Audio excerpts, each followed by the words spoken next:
Today's Kingstonist news is brought to you by Kingston Community Credit Union, Kingston's only local credit union serving Kingstonians for over 65 years. KCCU, your community, your credit union. I'm Sarah Burtch with Kingstonist News, and here are your top headlines today, July 22nd, 2025. This past weekend, Epilepsy South Eastern Ontario held its 12th annual Pull Together for Epilepsy Fire Truck Pull. On Sunday, July 22nd, 8 teams gathered in front of Kingston City Hall to take on the challenge of pulling a 37,000-pound fire truck 100 feet.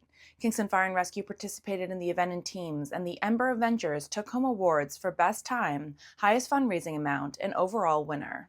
Police alone will not solve the challenges of community safety and mental health support, and governments need to realize that. Kingston Police Chief Scott Fraser said last week during his presentation to the Kingston Police Service Board on Thursday, July 17th. This was part of an update on the Kingston Police Community Safety and Support Initiative, and according to a recent report, issues of homelessness and open-air drug use were flagged to become the focus of the officers' enforcement strategies.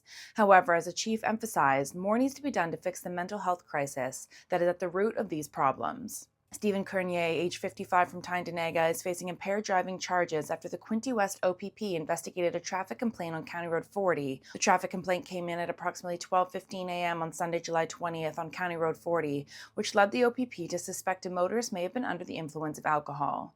Curnier was arrested and transported to the Quinte West detachment for testing, and as a result of the levels, charges were laid.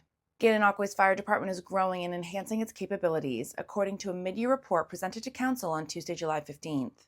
The report covers the department's activities in the first and second quarters of 2025, highlighting new hires, training progress, and public safety initiatives. 7 new paid on-call recruits have begun the process of joining the department, with basic training expected to wrap up this month and NFPA certification testing scheduled for the third quarter. Read more at kingstonist.com. The City of Kingston is accepting resident feedback to help shape the future of natural heritage system, and the community groups that are dedicated to environmental causes are urging their fellow Kingstonians to get involved. The revision of the city's natural heritage system mapping is occurring as part of the new official plan, which will guide how the community will grow and how land will be used over the next 25 years. Feedback will be accepted until Wednesday, July 30th on the city's Get Involved platform, but the city is also hosting an open house on the subject in Memorial Hall and Kingston City Hall from 6 to 8 p.m. on Wednesday, July 23rd. For more on these stories and other local news, visit kingstonist.com and subscribe.